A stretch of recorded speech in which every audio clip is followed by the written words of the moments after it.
I wanna be your alien queen. We can ride to the moon in your space machine. You get me in the mood. It feels so fucking good. Just what my body needs. You should know that I don't mind if you wanna love me all night. You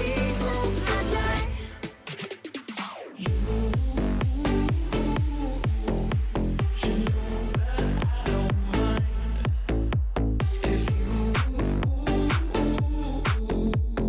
love me all your life.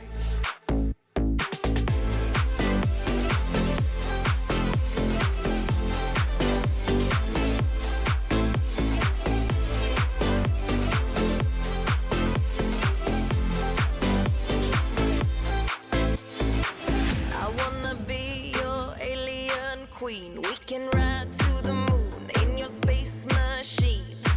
You get me in the mood. It feels so fucking good. Just what my body needs.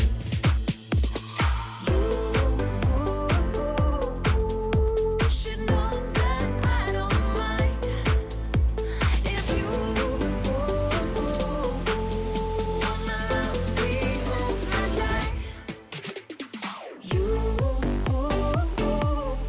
You should know that I don't mind if you wanna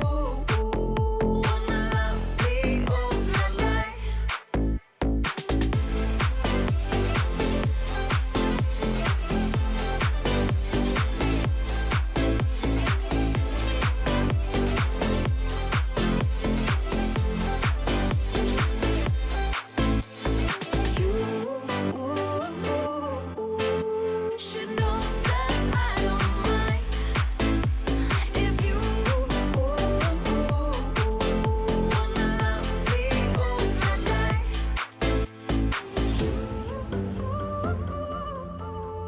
Should know that I don't mind if you wanna love me till I die.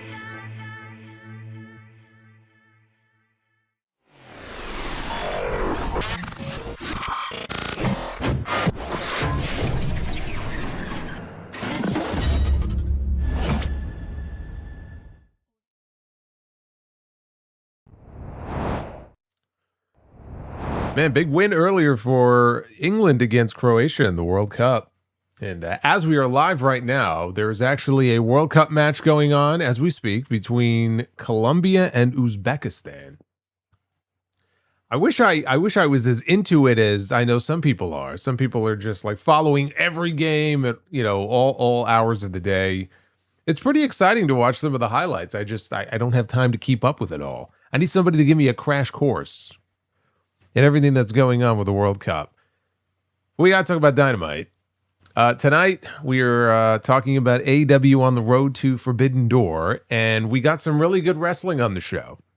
That was really what carried the episode tonight. We got some really good wrestling, the opposite of what we had on Monday night, where we had very little wrestling. So I can appreciate that we actually had some good matches tonight. But outside of a couple of those matches, I can't sit here and tell you that I'm any more excited for the pay-per-view coming up in 10 days or whatever it is than I was a week ago. I wish I could sit here and tell you that I was, super excited about this Forbidden Door show, but nah. Couple of matches on there, sure. I think the Owen finals on the men's and women's side are going to be really good. And I'm sure, look, I say this for every AEW pay-per-view, right? We know the in-ring, they have that on lock, right? That's never really in doubt. But it's also about like how hyped are you for these events? How hyped are you for the matches going into it? I'm not feeling it for this show. I'm just not feeling it. We had MJF and Mark Briscoe. We learned last week that instead of getting an AEW championship match on the pay-per-view, possibly because MJF's knee is not 100%, they don't want to do a title match. So maybe that's why they're not doing it. I don't know. But what they're doing instead is we're going to be getting a 6-on-6 tag team match inside of a steel cage. We had a cage match that headlined last year's Forbidden Door. Now we're getting it again.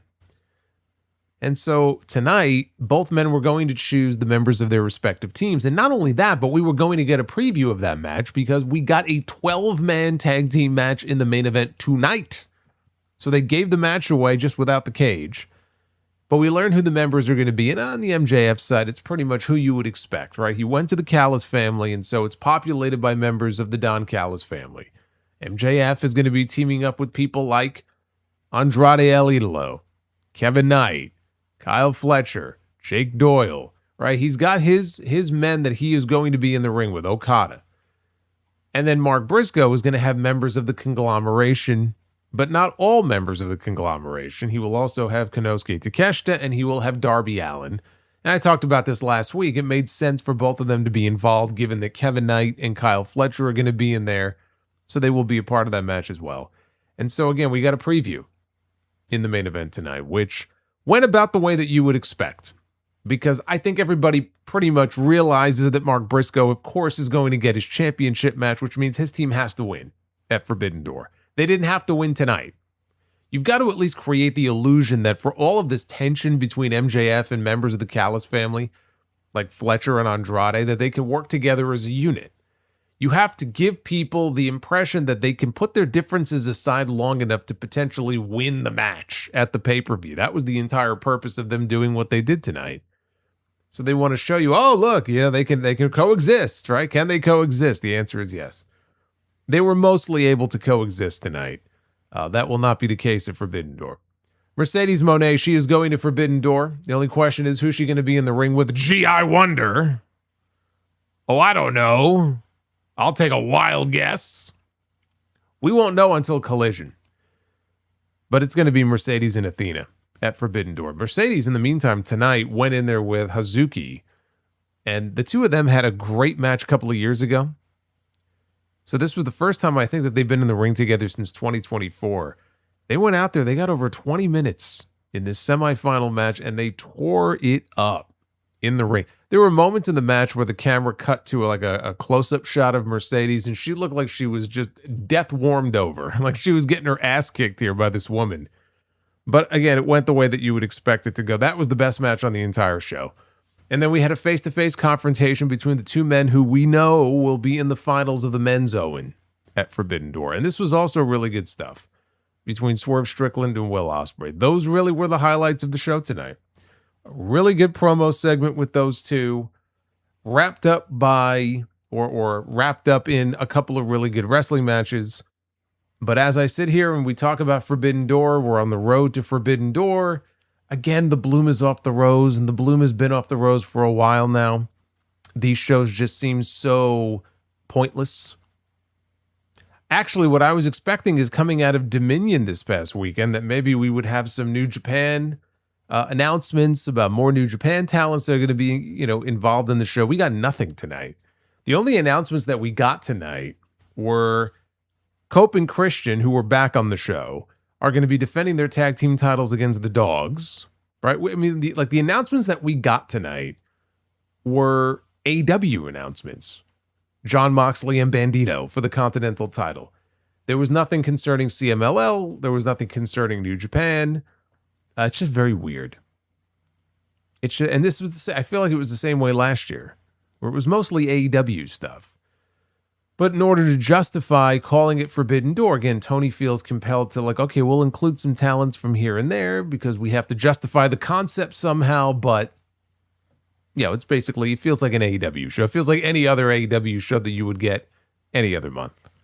I'm not expecting a Double or Nothing. Double or Nothing was honestly, Double or Nothing was the event of the year so far. I'm not anticipating that this will come close to what we got with Double or Nothing last month.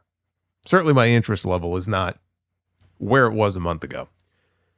This is your AEW Dynamite review. It is Wednesday, June 17th, 2026. Yeah, lucky dog. Look, Hazuki is a hell of a wrestler. She won that crowd over pretty quickly tonight. A crowd of people that I would say by and large probably did not know a whole lot about her, maybe never saw her work before. She was very good. Hit the like button and the subscribe button if you are new here. And when you do, make sure you put notifications on so that when I go live or I have a new upload, you will be notified by YouTube. Hopefully, sometimes YouTube drops the ball with that. But hit that like button. Super chats are open. I'm going to be reading your messages as I do on every stream. I know we had some of them that came in before we went live. Hey, Logan Maples, welcome to the channel. See that's what I'm talking about. Logan has the right idea. Got to hit that subscribe button. Let's bring out the wheel. It is a Wednesday, so you know how things go when it comes to the wheel. You want to try to keep the number low because the interest level on Wednesdays is generally lower. You don't want a number that's too high. Otherwise, we're not going to be able to be the booker. Trying to think, what is the lowest number? I think the lowest number on the wheel might be 350. Let's see. Well, that's certainly not 350. We have 550. We don't even have 550 people in here yet, but we need 550 likes. Hey, you know, you guys have 2 thumbs. I wish you could like it twice. Do what you can. 550 is the goal. If we somehow hit 550, then we will be the booker.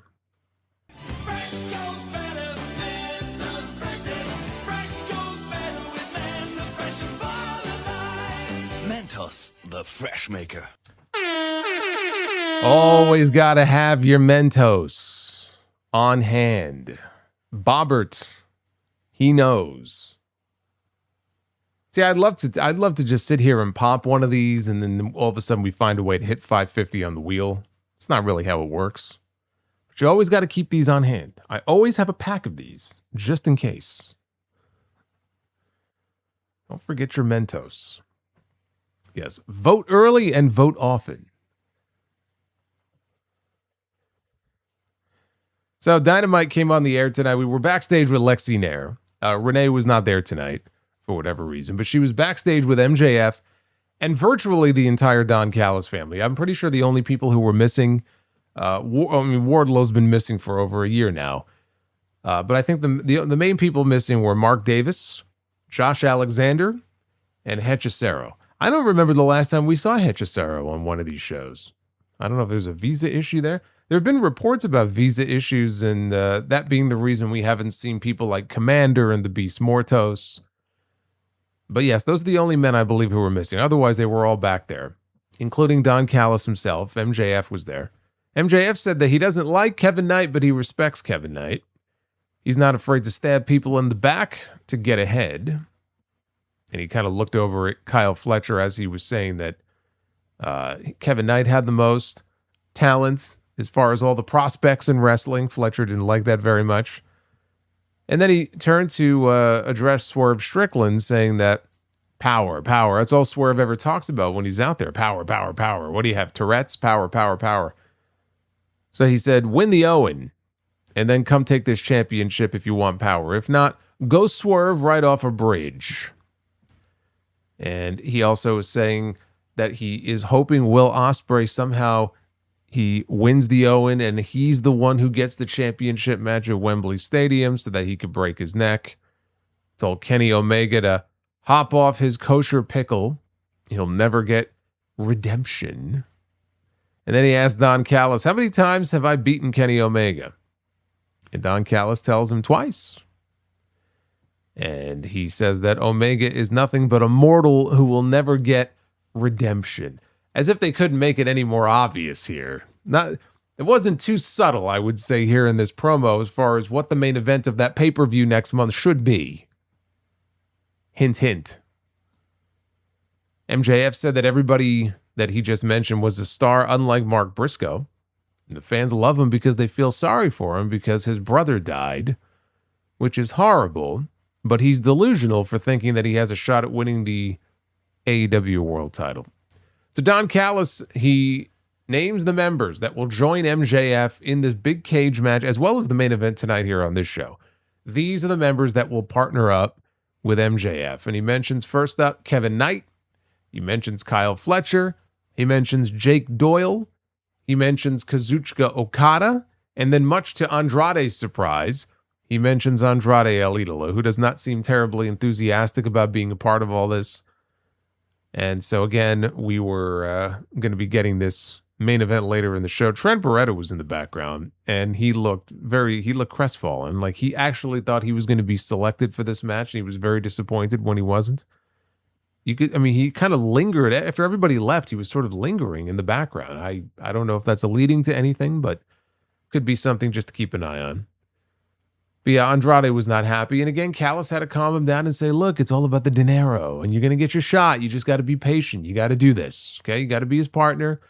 You'll get your shot at some point. So that led into the opening contest, which was Kenny Omega taking on Tony Nese. Holy shit. When was the last time we saw Tony Nese on an episode of Dynamite? I couldn't tell you. I have no idea. But he was out there with Arya Daivari and smart Mark Sterling in his corner. So Nese, he missed a springboard moonsault, and that was all that Omega needed. Omega took advantage of that. 2 Snapdragons, a V-trigger. Sterling jumped up on the apron. He ate one as well. That knocked him backwards into Daivari on the floor. And then a one-winged angel planted Nese, and that was it. Thank you for coming. We'll see you again in about 18 months. So after the match, Omega was about to speak when out walks Zack Sabre Jr., his opponent at Forbidden Door. He is not alone, though. He is with Bad Dude Tito, who Kenny Omega beat on Collision, and Mikey Nichols. And Omega realizes that he's outnumbered here. So he slides the microphone to Sabre in the ring, and he goes to they had the elevated ramp in this venue, very short ramp to the ring. So Omega is standing on the ramp, and he is joined by the Young Bucks and Jack Perry, who is in the midst of negotiations with AEW. I'm sure he is going nowhere. But you've seen some stories about him and his contractual status. The belief is that he will remain with AEW, but they are apparently working out a new deal. So that's where things stand with Jack Perry. So Sabre kicked the microphone back to Omega, who spoke again and said that he nor anybody else even knows what TMDK stands for, right? Which is Sabre's crew. He respects Zach coming all this way to challenge little old him. And yeah, he has something that Kenny wants. Wouldn't it look good on your resume if you had a big fat W by your name? But it would look just as good for Kenny beating somebody from his home away from home, New Japan Pro Wrestling. So it looks like we have some people here, and we will be meeting up soon. A very underwhelming promo. They seem to be setting up a trios match, maybe for Dynamite next week. But otherwise, not much to this. I mean, look, it's good to see Kenny Omega on the show, even if it's a squash, even if it's for 90 seconds. Everything that came after this, though, was very underwhelming. And again, Kenny Omega, Zack Sabre Jr., they're going to go out there. They're not going to have a bad match, okay? I guarantee you they're not going to have a bad match. 2 of the best in-ring performers in the entire business, still, to this day. They're going to have an excellent match on the pay-per-view. I cannot bring myself to care, though, beyond the fact that, okay, yeah, we're going to get a great match. But I wish that there was a reason to really be kind of interested or invested in this beyond the fact that, okay, there's going to be a wrestling match between them. I don't know. But again, this is the issue with Forbidden Door, where when you do get, in this case, a New Japan talent who flies over and they're going to participate in the show, it usually is a very last minute thing. They kind of slap it together. You hope it's marquee enough, maybe a dream match or something that maybe something we've never seen before. To me, this doesn't really qualify. I don't look at this as a dream match or anything like that. So I don't know. I mean, how many people are going to be overly excited about? I know there's a segment that will be super excited about this. I was hoping for a little something more, I guess, in this exchange here. We didn't get much of one, though. But what we did have after this was Jon Moxley teaming up with Daniel Garcia to take on Brody King and Bandito. First time we've seen Brodito back together on this show in a while. Moxley hit a cutter on King, who no-sold it, and he dropped him with a lariat. A little while later, King teased the dive. Marina Shafir, though, stood in the way, so he rolled out to the floor. He started barking at her. So she barked back. And then he barked again, and she barked, and he barked, and she barked. This is all I hear outside my window here in this neighborhood every day.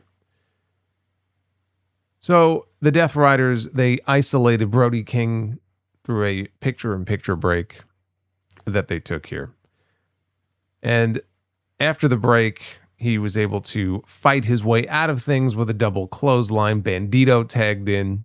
He pressed Garcia over his head before slamming him onto Moxley, who was laying on the mat. Bandito went for a 21-plex. Moxley, though, cut him off and then tagged out. Later on, Bandito hit a top rope frog splash on Garcia. Had him beat. Moxley, though, entered. He hit Bandito with a stomp. Brody hit a German suplex on Mox, who stood right up, but he got put down with a lariat.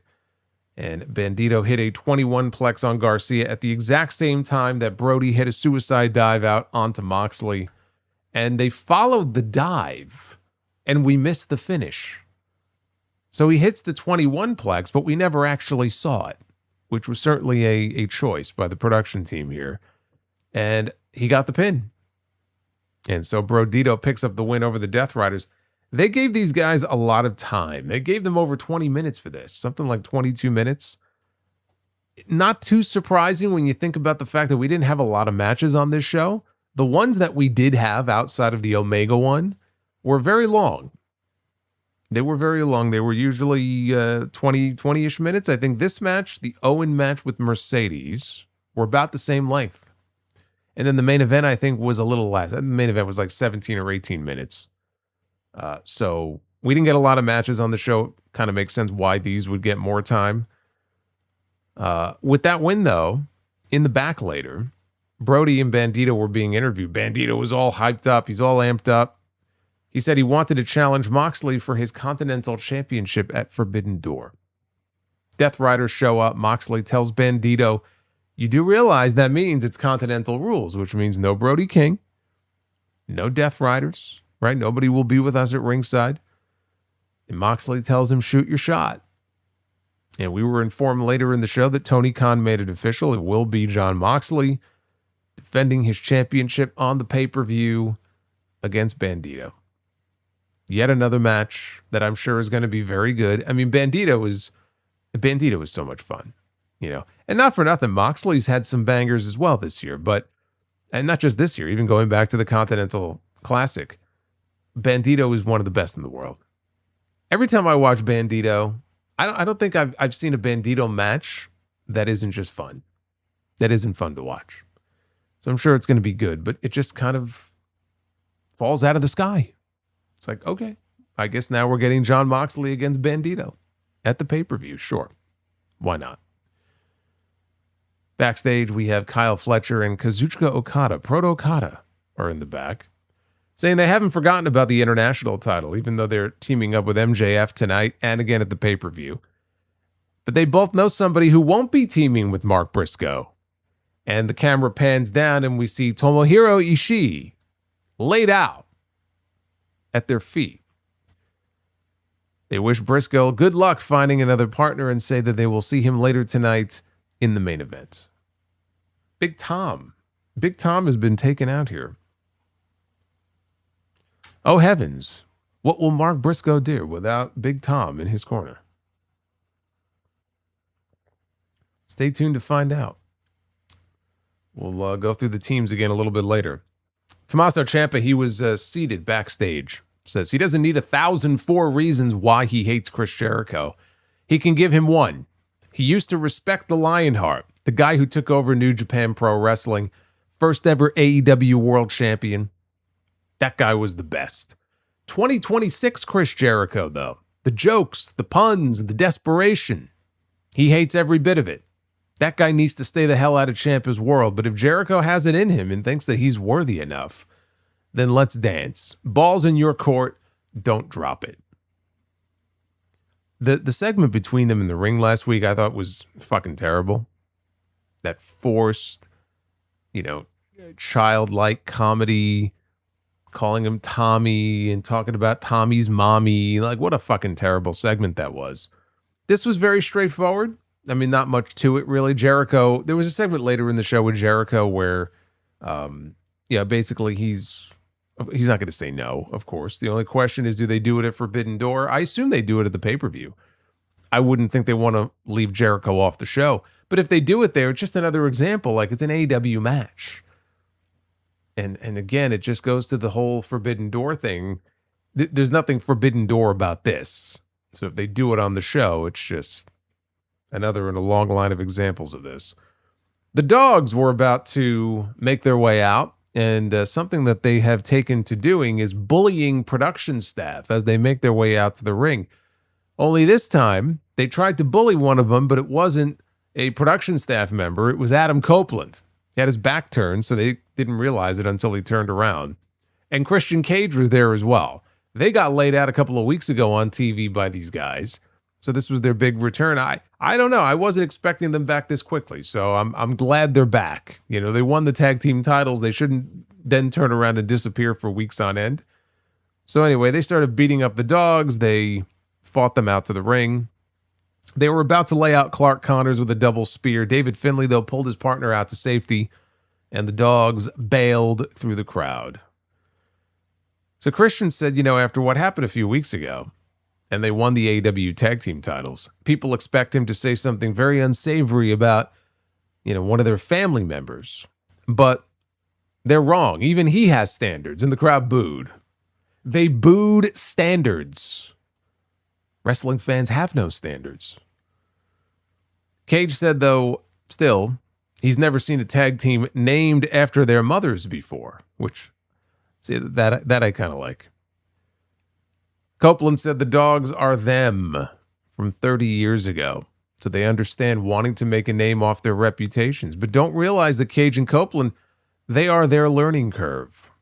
They thought that they knew it all, but they came up against the New Age Outlaws. They came up against the APA, realizing that they had to learn, and they picked up a lot from facing those teams.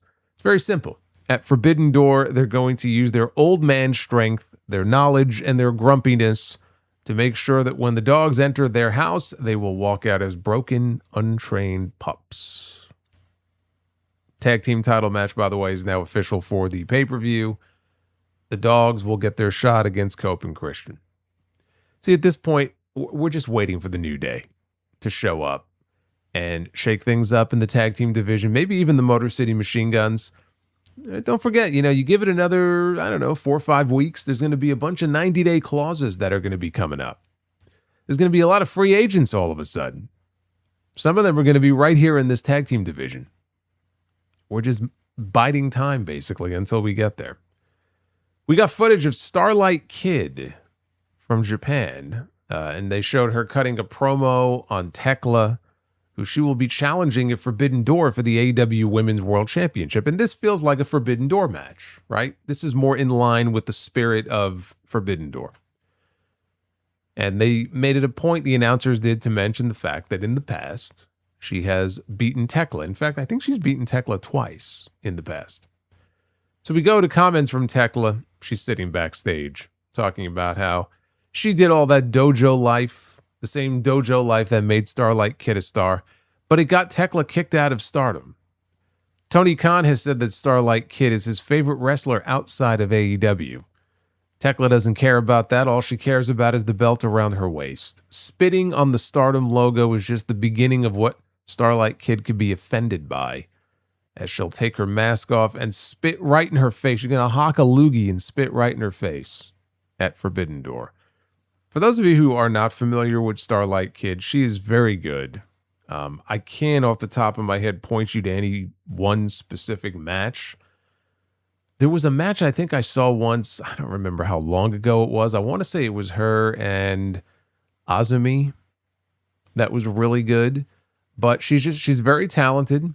She is a big name for them to be able to bring over from Stardom. And that should be a very good match. Speaking of very good matches, that leads to the best match on this show. Probably the best thing on this show, maybe outside of the Ospreay promo with Swerve, which was the semifinals of the Women's Owen Hart Foundation tournament. Mercedes Moné made her surprise return a few weeks ago. She beat Alex Windsor. So now, in this round, she was going one-on-one with Hazuki. These two had a match back in 2024 that was very good. I think it went almost 30 minutes. It's been a while since these two have matched up in the ring together. And they went out there tonight and they had a hell of a match. Mercedes, she slowed things down very early, but it started to pick up when Hazuki sidestepped a charge through the rope. She hit a DDT on the apron, and then she followed that by 3 consecutive suicide dives. That by the time she was done, she was all fired up.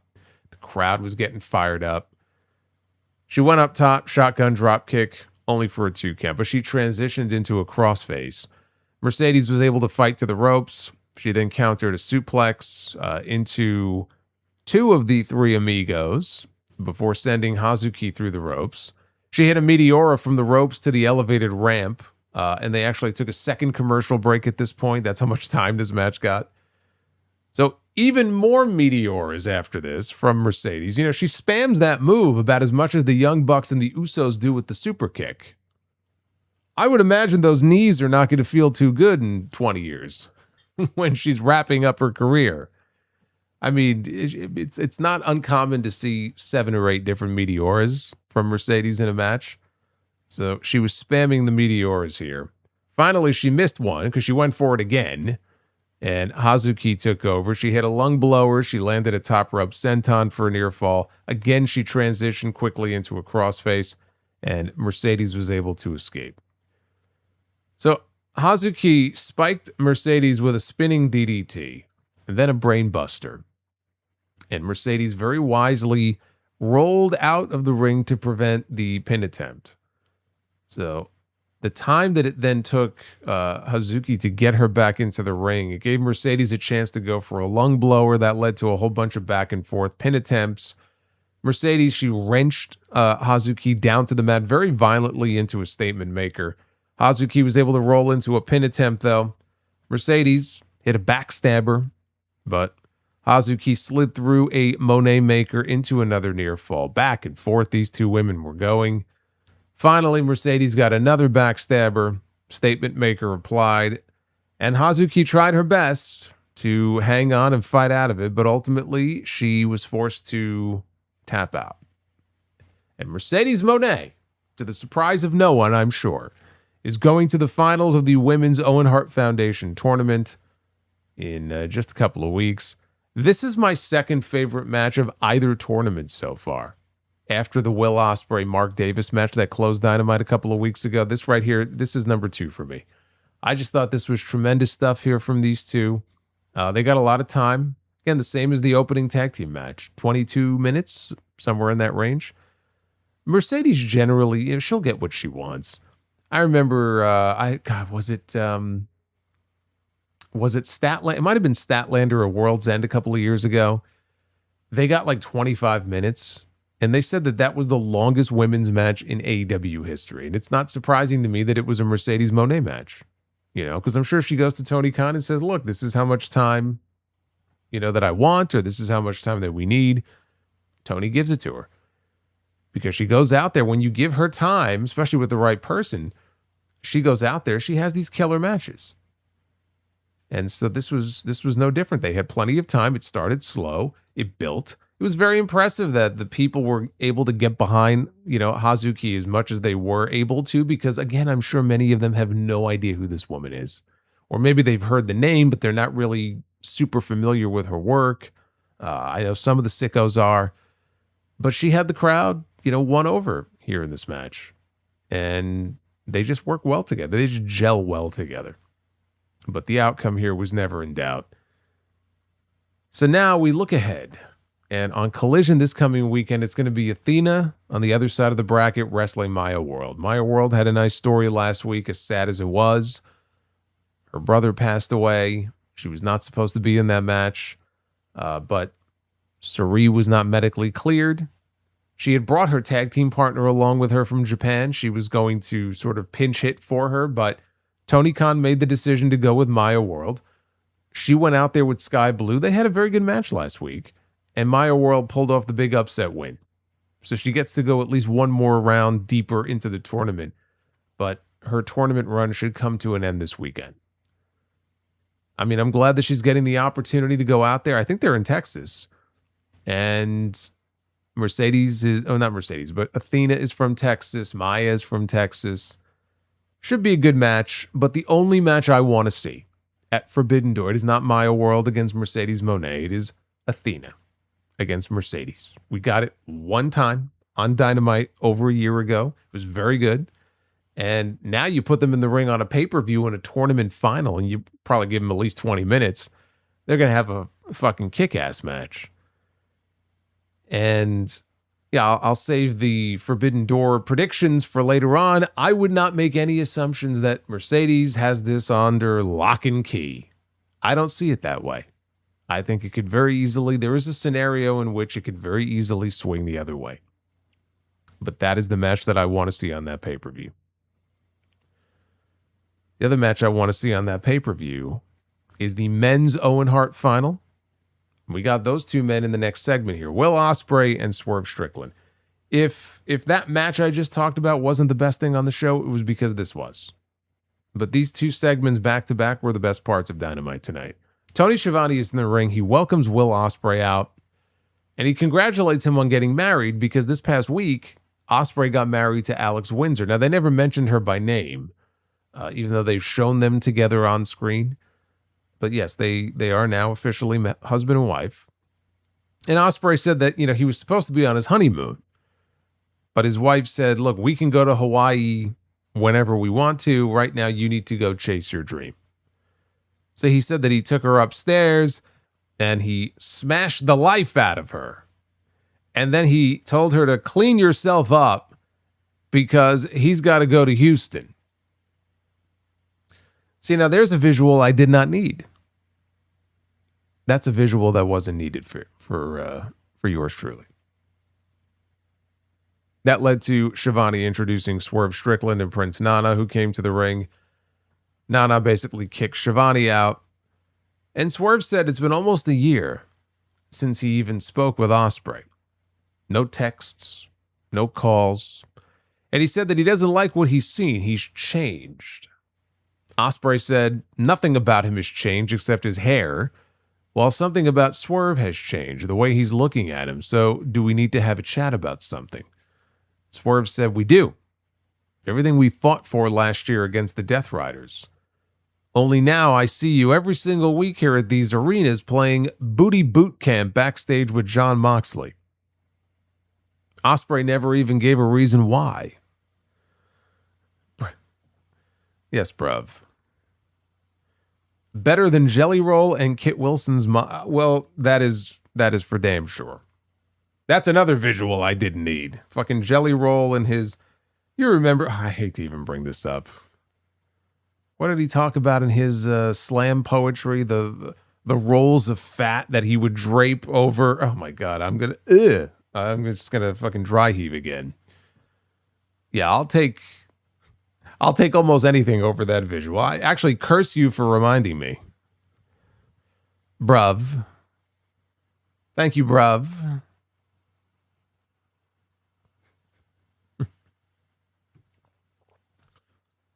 I wish this was the Wembley World Title match. This would be a hell of a match to do in the main event of Wembley. You are correct. Ospreay said, look, I haven't forgotten and I haven't forgiven what the Death Riders did to me, but he realized he had to let it go for the time being. And he said it's working. His neck feels great. But speaking of the night that they snapped his neck, Ospreay said he saw Kenny Omega. He saw the Ops. He saw Darby Allin trying to climb into the cage to help him. And then he made a crack about, Darby's able to climb to the top of Mount Everest, but he can't climb a cage. I made that very point in my review last year, how fucking ridiculous it was that nobody could climb over this cage to help Will Ospreay from getting his neck snapped. So here he is poking fun at the exact same thing. It was ridiculous. At least they have a sense of humor about it. But the one person he did not see attempting to help him, no Swerve Strickland. Swerve was nowhere to be found. Where were you?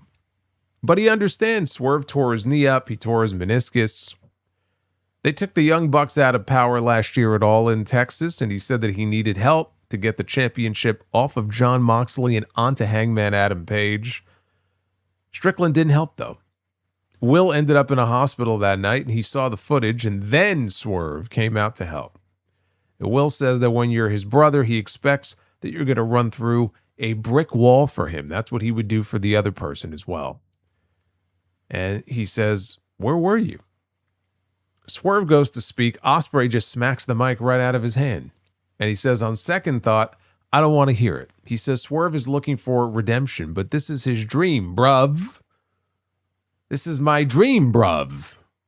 He worked outside of Wembley Stadium at various jobs, and when he was 15 years old, the kids said that it would be their dream to kick the winning goal in the World Cup.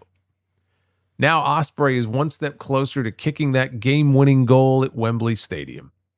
He doesn't know if Strickland looks at him as a brother or an enemy, but he knows that Strickland would not hesitate to end him, and so Ospreay will not hesitate to end Swerve. So Swerve grabs the mic. He says he's, not if he ends Will first, is basically what he said here. Swerve had to stand in this ring and listen to Ospreay say that it wasn't his time, but it was Hangman's time. And he sat back and he listened, and they got the championship away from Jon Moxley. They got the championship onto Swerve, or onto Hangman. But where's Hangman now? Said, hell, Hangman can't even challenge for the world title anymore. So all of your hard work was for nothing. So now you expect Swerve to just step aside so that you can take my spot. Fuck that. And they censored the audio. But I could read lips. Just like Roman Reigns and Jacob Fatu on Monday night. I could read lips. I know what he said. So Strickland said that he had veterans push him around when he was younger, and he had to sit at home for 6 weeks when he was the AEW World Champion because weak-ass egos got in the way. I wonder what that's about. But he throws Molotov cocktails into the system, and he enjoys it. Every time they step in this ring, they raise the bar. One thing is for certain. He says that he will be victorious over Ospreay, as he has been unable to beat Swerve for the last 10 years. And when Strickland mows over Ospreay and he wins the world title at Wembley, maybe Will could challenge for it, and Swerve can beat him again and again and again. This Will Ospreay is not better than him on Swerve's worst day with his fragile-ass neck. And that was just one crack too far for Ospreay. He punched Swerve in the mouth, knocked him down on his ass. Prince Nana handed Swerve a chain. And he was going to use it until the Death Riders came out. And Moxley, Garcia, Marina Shafir, Pac, they all surround the ring. And Swerve said to Ospreay, he said, you're right. You really have changed. And then he walked up the ramp and he took his leave. Ospreay left with the Death Riders through the crowd. Daniel Garcia looked to be upset with Ospreay. I guess that he didn't put a bigger beatdown maybe on Swerve. And actually in the back after this, Garcia was berating Ospreay. He was asking, what are you going to do about, him calling you fragile? So Ospreay slammed Garcia up against the wall. Moxley walked in. He asked Ospreay, do you feel like you're in control? And he says he doesn't. Moxley said, it's only words. They use words when they have nothing else to use. He said, you're this close. Don't lose control. Don't lose focus. And so at that point, Ospreay let go of Garcia. I thought this was a very strong promo. I really enjoyed this. Again, outside of the visual of Will Ospreay going around and smashing like he's, Bruce Banner. But I like the promo. I like the callbacks to the story last year where Swerve and Ospreay, they were trying to help Hangman win the championship away from Jon Moxley so that he could be the savior of the company. We have to work together. We have to band together. Even with the bad blood that Swerve and Hangman had in their past, we have to help this man win the world title. We have to get that championship out of that briefcase, get that title away from the Death Riders. So I like them calling back to that. I liked Ospreay calling back to the fact that Swerve, never showed up. He was one of the people that actually didn't show up to try to rescue him before he got his neck broken in London last year. So there's a lot of history here. The mention of their first match, the fact that Will has not been able to beat Swerve. I mean, the fact that Swerve beat him 2 years ago at this very pay-per-view. and that was a very different situation back then because at that point it was babyface against babyface. Swerve was very early in his world title run. They were trying to give him some credibility. And now here we are, 2 years later, it's a tournament final. The winner is going to the main event of Wembley. Swerve has been there before. Ospreay has not. And we all know how this story ends, right? The story, at the very least, it ends with him punching his ticket to Wembley and being in the main event. It can't go any other way. Everything is being built around this. This entire story is building to Will Ospreay getting into the main event in his home country. All the stuff with the Death Riders, like I'm still expecting there to be a match. Maybe there won't be, but I'm still expecting there to be a match between Moxley and Ospreay as like, this is your final test. That could be a redemption match. Not for the Continental title. The Continental title has nothing to do with any of this. But just to get them in the ring together so that Will could get that win back over Ospreay. Now, or over Moxley. The only reason maybe they wouldn't do it is if Ospreay is going to win the championship at Wembley. Maybe they want to set up a program post-pay-per-view coming out of Wembley where they work together for the world title. So they don't want to give it away now. That's possible, right? Because he's going to need people to work with other than maybe Swerve and MJF. And Moxley may well be one of those people. They could be playing the long game here where it's like, all right, at some point, these two are going to wrestle for that world championship. But I really like this. I thought this was, in terms of giving us something to, I think, get you more invested or excited or interested in one of the matches on that pay-per-view. To me, anyway, they haven't done a great job with most of the other matches. This is the sort of thing that you want to do, right? To get people hot for a match between them. I thought they did well. I thought they succeeded in what they were trying to do. And then we had the main event. I told you we didn't have a lot of matches on this show. That's why they were so damn long. We had Team MJF, which was MJF, Kevin Knight, Kyle Fletcher, Kazuchika Okada, Jake Doyle, and Andrade El Idolo. Say that 10 times fast. Against Team Briscoe. But who would be on Team Briscoe? Now, before I tell you, MJF came out, his leg heavily wrapped, his knee, his thigh, heavily wrapped up. This is after he hyperextended his knee in that match 2 weeks ago against Roosh.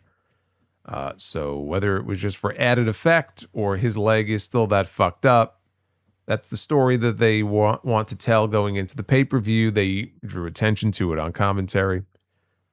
So the heels had already entered. And then up on the big screen, we see Briscoe. And he's in the back, and he's flanked by Kyle O'Reilly, Roderick Strong, Orange Cassidy. Tomohiro Ishii was taken out earlier, so he's not there. And Briscoe says that Ishii will be back. They will avenge him. Kyle points out that if anybody gets disqualified in this match tonight, they're out of Forbidden Door. And this bums out Briscoe, who says that he was hoping to smash MJF in the head tonight with a steel chair. But he says, we got two partners here, in addition to the three that you see here. Actually, the four, I'm sorry. The four of them.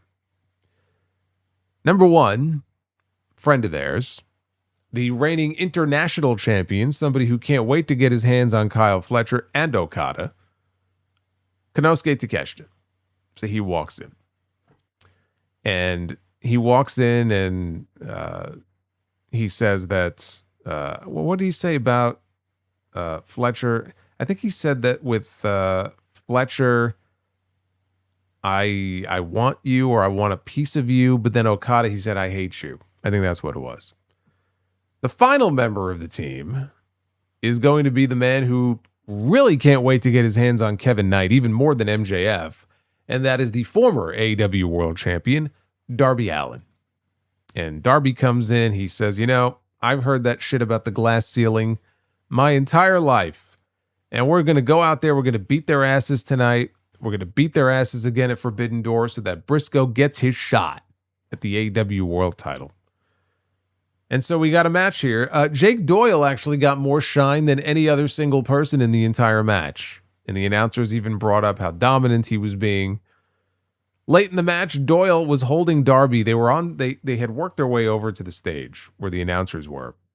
And they have Darby. Kevin Knight is there as well. And He's throwing some body shots and kidney shots at him.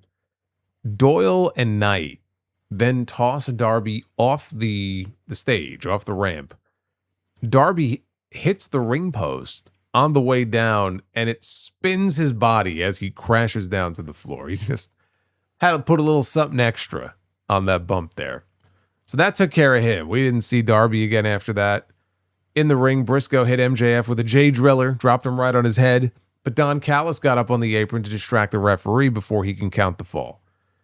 And so Briscoe dragged MJF over towards the corner. He went to the ropes. He was going to go set up for Froggy Bow.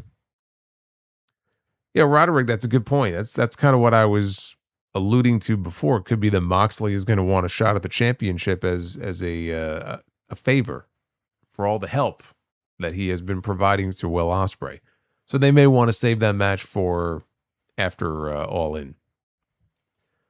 But anyway, so Briscoe drags MJF towards the corner. He's going to go for Froggy Bow. Fletcher, though, trips him. Roddy tagged in. Strong set MJF up for something. MJF, though, he wrenched the arm and he applied the salt of the earth and he got the submission. Team MJF picks up the win.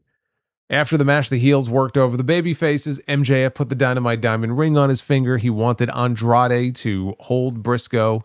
Andrade didn't like this. He didn't like being ordered around. And so he argued with MJF and he gave him a shove. Don Callis intervened.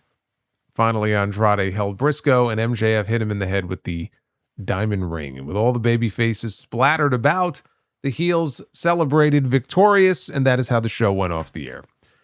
The match was pretty much what you would expect. We got some good wrestling here, but it was mostly, trying to tell the story. There was some dissension there as the match progressed with the Callis family members who do not like MJF. They do not want to help him. They do not want to team with him.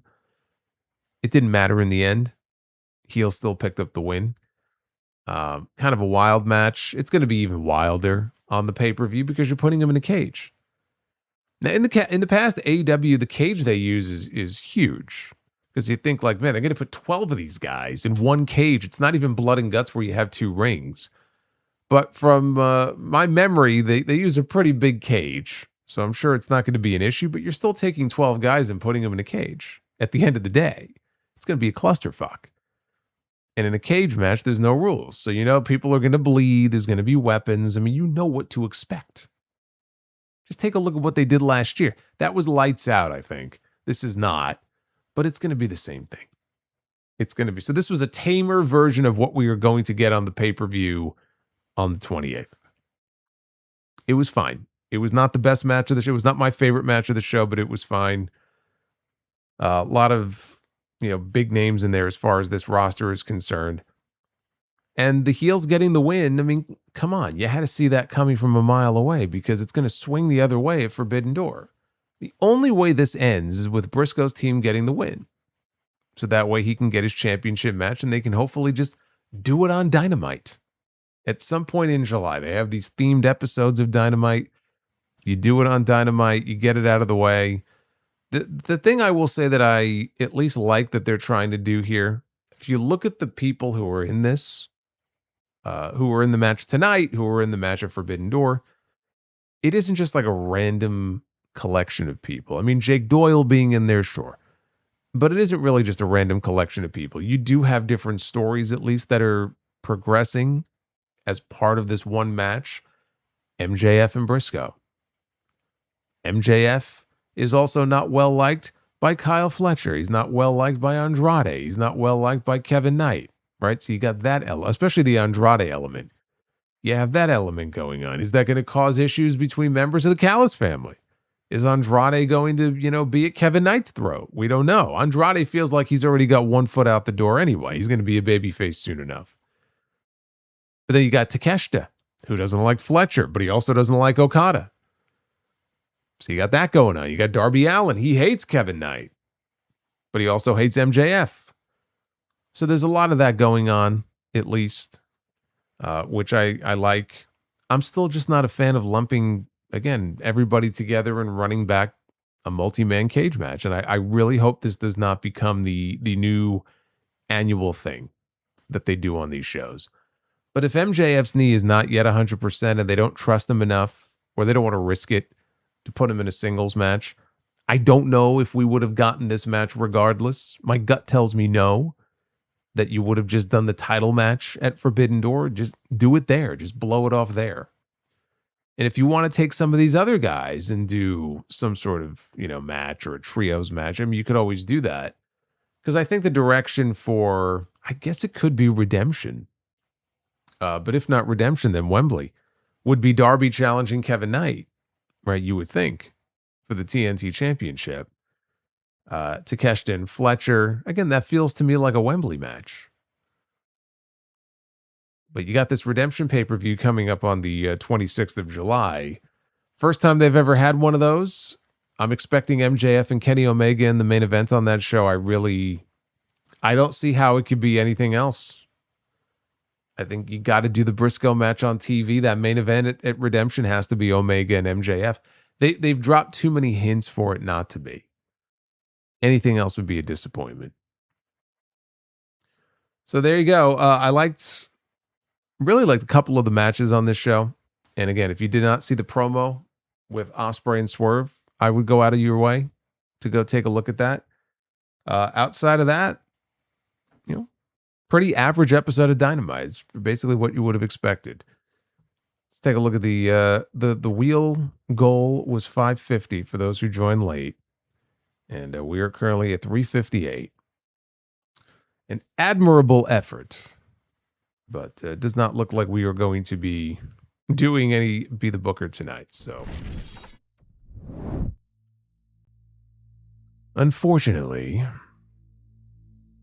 Be the Booker will have to wait until at least Monday, because I will not be here on Friday for SmackDown. I will be in Chicago for House of Glory.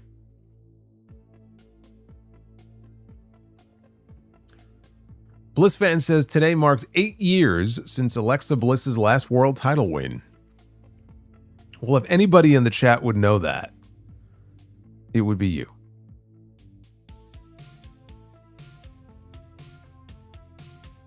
You never fail to disappoint me.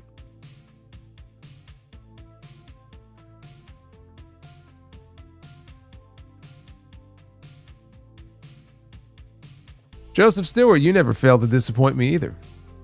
Always showing love. Also big into the anniversaries, I see. I hope you enjoyed your time at the theater. I'm going to be at the theater tomorrow. I'm going to be going to the movies tomorrow. Joseph with a pair of $10 super chats says, I have an idea. What if Dominic Mysterio wins Money in the Bank? Obafemi wins the world title from Roman at SummerSlam, with Dom cashing in on Oba at the end of the match and becomes the new world champion. Joseph, I think that would be terrible. I think that would be absolutely god-awful. And I very much hope that doesn't happen. But I know Joseph is a big, Dirty Dom guy. I get it. It's like BlissFan is a big Alexa Bliss guy. I get it. It's a terrible idea. It says Obafemi wins the Royal Rumble and challenges Dominic for the world title at WrestleMania then, and Oba beats Dom to become the new world champion. What are your thoughts on this idea? Again, Joseph, I love you, brother, but that is terrible. I think that would be a terrible idea. I mean, there's being a fan of someone, and then there's just whatever that is supposed to be.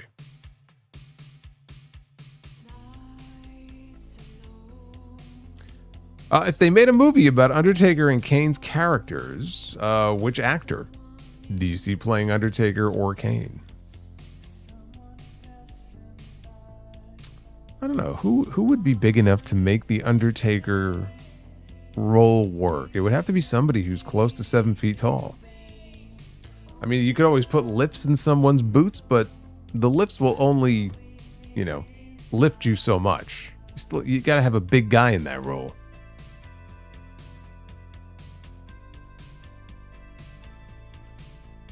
I don't know. I don't know of any actors that would be able to size-wise pull that off that I care enough to see in that role, like good actors. Do you think WCW 2000 is more watchable than what Triple H is doing in WWE right now? No. I think WWE right now is barely watchable, and I think WCW 2000 for the most part was just a pile of dog shit. And I actively avoid it whenever I see they've uploaded content from that era on the WCW Vault channel. I actively go out of my way not to watch it. It was dog shit then, it's still dog shit today.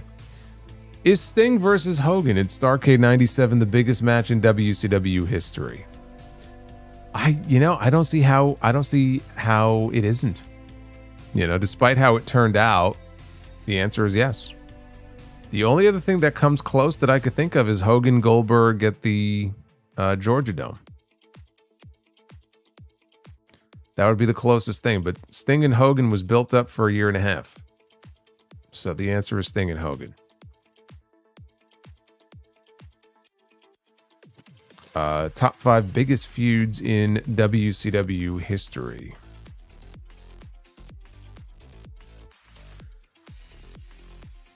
Sting and Flair, Sting and Vader, Hogan Sting. To me, those are like the first 3 that I think of. I don't know if you want to go maybe Dusty and Flair. I mean, at that point, it kind of gets a little fuzzier. It gets a little bit harder at that point. But for me, again, Sting Hogan, Sting Flair, Sting Vader, Sting being the common denominator, in case you couldn't tell. That's why they called him the franchise of WCW. He was the guy. Yao Ming is the Undertaker. Can Yao Ming act? So you're going to cast Yao Ming as a ginger from Texas. That's a bold choice. What are your thoughts on Mike Myers saying that Austin Powers 4 is going to happen? I hope not. I'm not a big Austin Powers guy. I enjoyed the first movie. I'm pretty sure I saw the second one, didn't see the third. Don't care to see a fourth. Joseph, thank you. Oh, he's not done yet. It says a new Masters of the Universe cartoon called Masters of the Universe Tales from Eternia will debut on YouTube on June 19th. Really? That's this Friday. Is it going to look like the old claymation cartoons? Or are they going to make it look like anime? It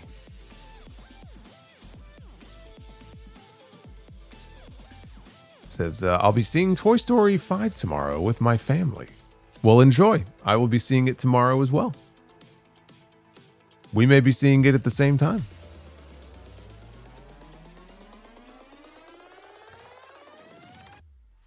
Spanish Goddish is with us. This has been the most lackluster booking for a Forbidden Door. I don't get why they didn't target more CMLL talents for this since they are in San Jose, a Hispanic market. Disappointed for this upcoming pay-per-view. Yeah, I mentioned CMLL before and the lack of CMLL representation on the show. I'm starting to wonder if there's visa issues going on. Supposedly there's visa issues affecting WWE right now. And so I'm wondering if it's affecting AEW, because I agree. But where's the CMLL representation on this show? Right? All the logos are on there. They've been working more with CMLL talents than New Japan talents for most of the year. And yet they're not represented on this pay-per-view. To me, that just, it's a little odd to me, and it makes me wonder if they're having visa issues. Maybe that's why we haven't seen Hechicero. Certainly wasn't there tonight. Misfit Wrestling Podcast. What's going on? Misfit Wrestling Podcast. Thank you very much. Says, let me see here. I want to make sure I don't miss. I really hope this is the last year they do the Forbidden Door concept as a pay-per-view, because I only have 2 promotion matches announced for the show when the show is next weekend. Sad. Yeah, I mean, it just feels very thrown together. And it's not the first time it's felt that way. It kind of happens every year, but it feels more noticeable this year. So I don't disagree. Bobbert Reviews, again, for that $30 Mentos Super Chat, I shall give you another air horn. No message, just showing some love. Love that Super Chat. Spanish Goddess, I can't believe I bought tickets for this lackluster for... Oh, so you're going to the pay-per-view. Well, no wonder he's upset. Now it makes sense why he's so upset. He spent money on ticket. Look, you're still going to get a great wrestling show, but I agree. You have every right to feel that way. You're not wrong. It is very lackluster. We have JD Ham. Solo, tell me you haven't also been chasing the high of Dynamite from 2 weeks ago. I almost felt guilty watching the Knicks game instead of that episode. Is that the episode that I thought was really good? Yeah, I mean, that was a really good episode. And then they followed it up with one that was not. And then we had this week's episode, which was somewhere in the middle. GMB, is it true that the Mets season ends when the Major League Baseball season starts? According to Family Guy, the answer is yes. That is correct. As soon as you hear the crack of the bat, and the season's over. The Pat's #1 fan. Thoughts on when Brett won the U.S. title in 2010? Yeah, he beat Miz for it. I just remember as soon as he won, he was all excited and he went to go climb the ropes and he slipped, but Natty was there and she kind of caught him. So I thought that was kind of funny. Look, it was a nice moment for Brett to put a belt on him, and it was just a ceremonial thing. He basically, gave it up after that. I didn't care to see Brett in the ring during that run. I hope it was cleansing for his soul at least, and he got something out of it. Instead of Montreal being the last time that he was ever in the ring for them, I guess that was kind of cool, but this was not the same Bret Hart. In a way, I almost hated seeing him like that. But if he was out there having fun, and it didn't last for too long, but he was able to get back in the ring. And again, there were rules against people hitting him in the head. There were things that he was obviously limited in what he could do.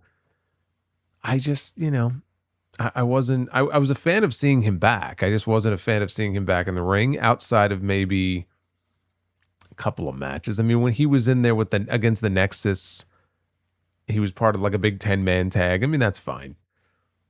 But yeah, I just wasn't really a fan of that run. EJ Slemp, could heel Andre against babyface Brett work as old school attractions versus the new generation wrestling? Would Brett give Andre the best match of his career? No. I mean, you're talking about Andre at the tail end of his career where he can barely move, dude. Like, he wasn't mobile. He couldn't move.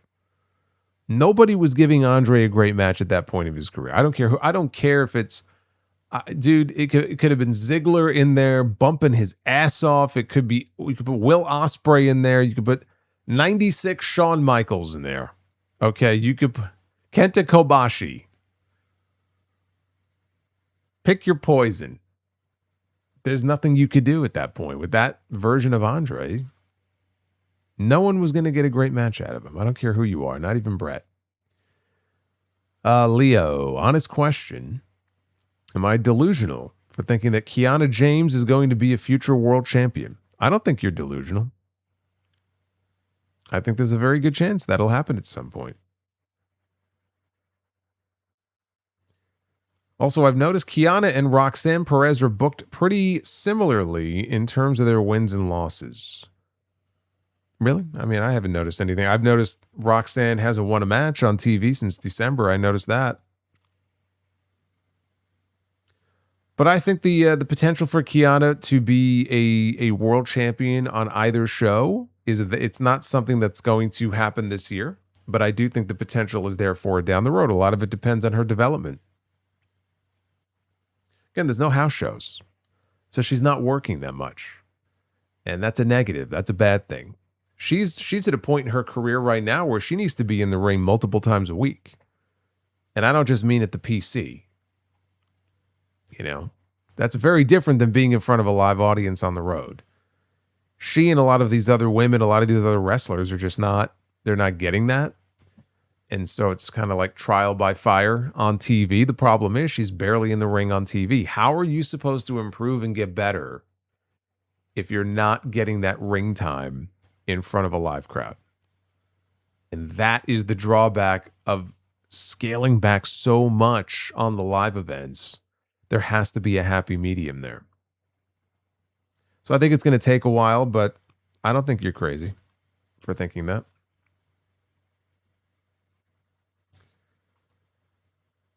Anyway, thank you guys. We came very close to 400 likes, but the wheel had other plans for us tonight. The wheel said 550. If you don't like it, tough shit.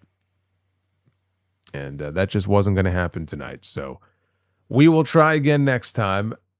On Friday, I will be in Chicago, calling House of Glory. Big Inferno event coming up at Logan Square Auditorium. Got some big matches on that show. Possibly the next TNA World Heavyweight Champion.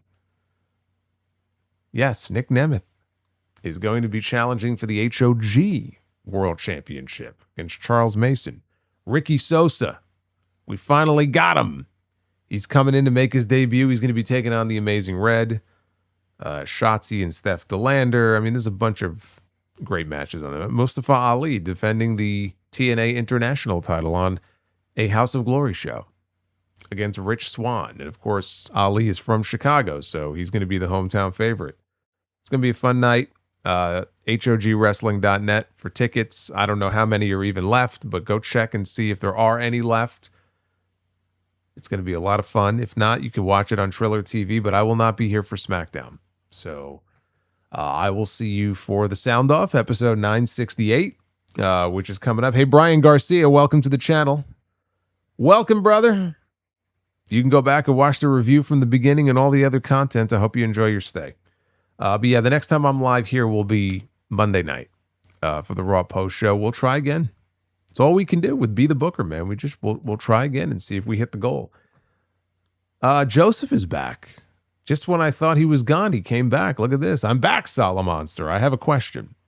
Why didn't Sting go back to Surfer Sting in late 99 like Hogan went back to the red and yellow? It's a fair question because at that point, see, when I think of Surfer Sting, I think of the flat top. And the flat top was not coming back. Now, he was still kind of Surfer Sting for a while when he grew his hair out, like in 95. The Sting gimmick, why would you change from that, right? That he was one of the coolest characters in the entire company. Whether it was the black and white crow, whether it was the black and red when he was with the Wolfpack, I think it would have been foolish for him to change and go back to it. Hogan was going to milk the red and yellow as long as he could. You know, he would get away from it, then go back to it. So that doesn't surprise me. But no, believe me, nobody at that point was really clamoring for the return of Surfer Sting. Because this version of Sting was cool. You know, why would you change away from it?